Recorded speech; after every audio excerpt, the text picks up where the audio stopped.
حضرت صاحب ایک بچے نے پیپر دینا ہے. کیا دینا ہے؟ اور پیپر کی تیاری نہ ہو بچہ کتنا پریشان ہوتا ہے، بڑا پریشان ہوتا ہے.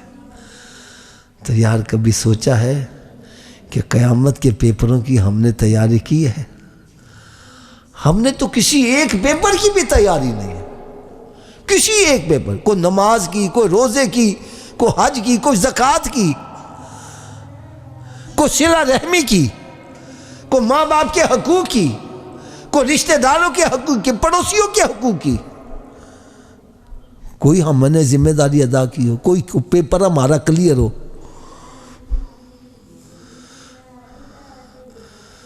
پیپر ایک بھی حل نہیں ہے، ایک کی بھی تیاری نہیں ہے، اور سینہ تان کے پھر رہے ہیں اور سمجھتے ہیں کہ جناب وہ کچھ نہیں ہوتا جی، وہ سب مولوی ایسے ڈراتے ہیں. میں چلتے چلتے آپ کو ایک مثال چھوٹی سی دے دوں، اللہ کرے یہ دلوں کے اندر گھر کر جائے.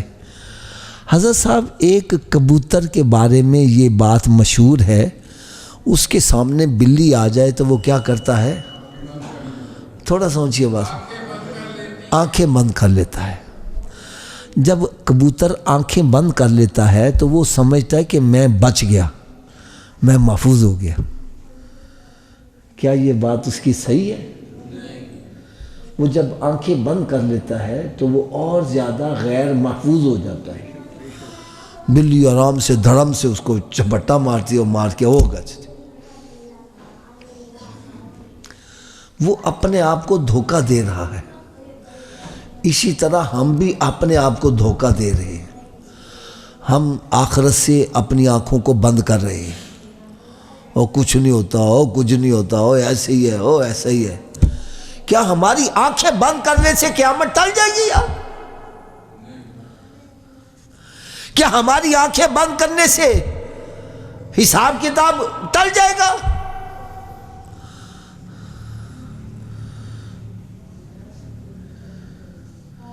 بھائی اللہ بھی سچا ہے، اس کا رسول بھی سچا ہے. قرآن پاک میں رب تعالیٰ نے ارشاد فرمایا وَنُفِخَ فِي الصُّورِ فَإِذَا هُم مِّنَ الْأَجْدَاثِ إِلَىٰ رَبِّهِمْ يَنسِلُونَ قَالُوا يَا وَيْلَنَا مَنْ بَعَثَنَا مِن مَّرْقَدِنَا هَٰذَا مَا وَعَدَ الرَّحْمَٰنُ وَصَدَقَ الْمُرْسَلُونَ. فرمایا جب سور بھوکا جائے گا، یہ قبروں سے جب اٹھیں گے تو کہیں گے ہائے ہماری تباہی، ہائے ہماری بربادی. یہ تو اللہ کا وعدہ بھی سچا ہو گیا، اس کے رسولوں کا وعدہ بھی سچا ہو گیا.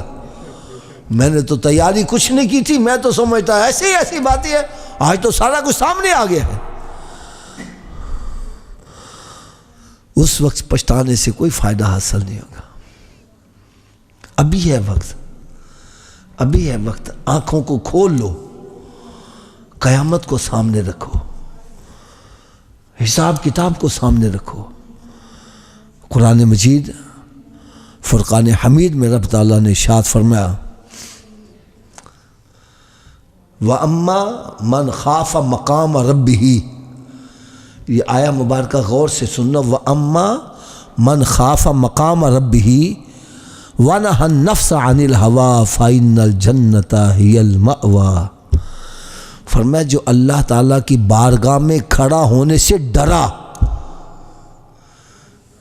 بھائی یہ کام کر لو، کہتا نہیں یار میں نے رب کی بارگاہ میں جانا ہے. کیا جواب دوں گا؟ نہیں میں نے نہیں یہ کام کرنا، میں نے شراب نہیں پینی، میں نے زنا نہیں کرنا، میں نے سود نہیں کھانا، میں نے حرام نہیں کھانا، میں اللہ کی بارگاہ میں جانا ہے. بھائی اس کے سامنے جانا ہے، کیا جواب دوں گا؟ فرمایا جو اللہ کی بارگاہ میں کھڑا ہونے سے ڈرا. اور دوسری بات کیا ہے؟ وَنَهَى النَّفْسَ عَنِ الْهَوَىٰ، اپنے نفس کی مخالفت کرتا ہے. فرمایا اس کا ٹھکانہ جنت ہے. آج ہمارے دلوں سے خوف خدا ختم اور نفس کی پیروی کر رہی ہے، شیطان کی باتیں مان رہے ہیں، اور پھر کہتے ہیں جی جنت تو ہمارا مقدر ہے، دوزخ میں میں تو کیا میرا سایہ نہ جائے گا. بھائی ایسی باتیں جس محبوب کریم صلی اللہ علیہ وسلم کی خاطر اللہ تعالیٰ نے ساری کائنات بنائی، جس محبوب کریم صلی اللہ علیہ وسلم کو رب تعالیٰ نے مختار کل نبی بنا دیا، جس کو چاہے جنت عطا فرمائے، جس کو جو چاہے عطا کر دے، ملتا نہیں کیا کیا دو جہاں کو تیرے در سے، ایک لفظ نہیں ہے جو تیرے لب پہ نہیں ہے۔ یار کیا اس محبوب کریم صلی اللہ علیہ وسلم کے دل میں خوف خدا نہیں تھا؟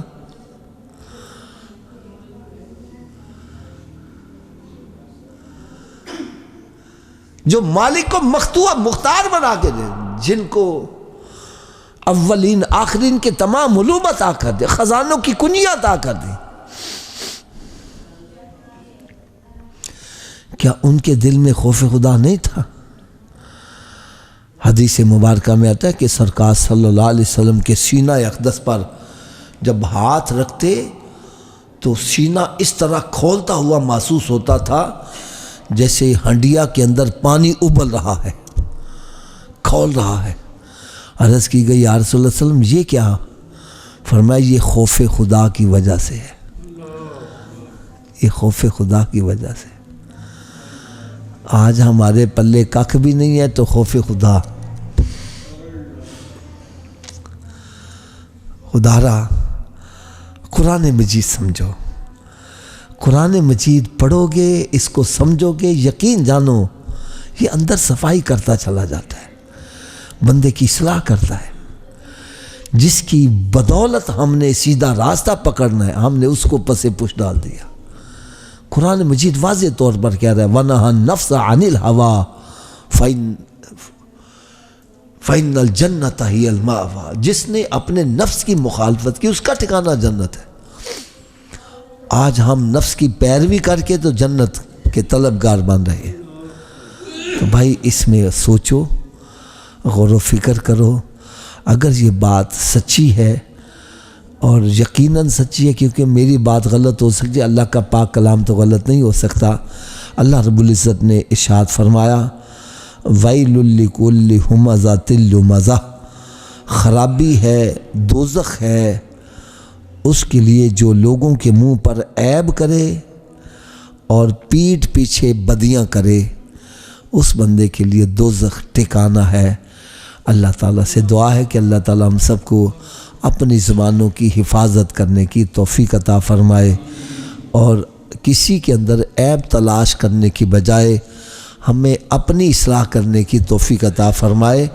جب ہم اپنی اصلاح کر لیں گے تو پھر ہماری زبانوں میں تاثیر بھی پیدا ہوگی، جس کو کہیں گے وہ سیدھے راستے پر آ بھی جائے گا۔ میں خود کھڑا ہو کے پیشاب کروں اور آپ سے کہوں بھائی بیٹھ کے پیشاب کرو، کیسے عمل ہو جائے گا؟ پہلے خود عمل کرو، دوسرے کو کہو گے، پھر اس پر اثر بھی ہوگا۔ اللہ تعالیٰ مجھے اور آپ سب کو عمل کی توفیق عطا